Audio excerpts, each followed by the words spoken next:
এই পাগল নাকি আপনি? মরতে যাচ্ছিলেন কি জন্য? আমি প্রেগনেন্ট। ভালোবেসেছিলাম, বিশ্বাস করেছিলাম, ভেবেছিলাম এখান থেকে ঝাঁপ দিলে হয়তো সব ঝামেলা এখানেই থেমে যাবে। যদিও আমি এর বিপক্ষে, কিন্তু আপনি চাইলে তো। একজন মায়ের পক্ষে নিজের সন্তানকে মেরে ফেলা এতটা সহজ না। বুঝলাম।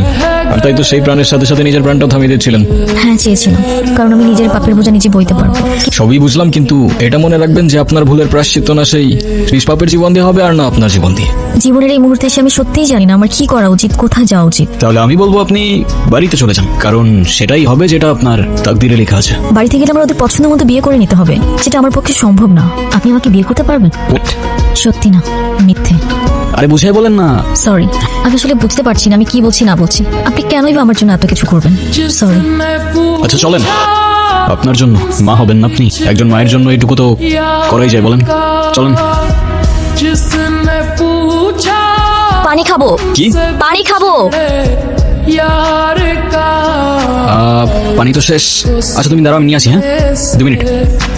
আজকে কিন্তু বাড়িটা মজা ছিল। এই মিষ্টি জঙ্গলের মধ্যে এত সুন্দর পুরি। কি আপু চুপচাপ কেন?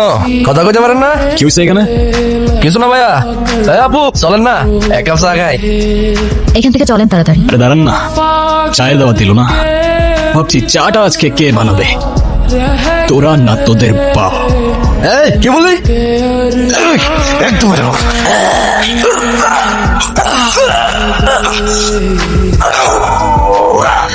কিরে, লিকারটা কেমন ছিল? করা ভাই। ভাই কি হয় আপনার? আমার ওয়াইফ। সম্পর্কের কিছু ডাক মাঝে মাঝে মানুষকে অদ্ভুত আনন্দ দেয়। আসলে যা সত্য সেটাই সুন্দর।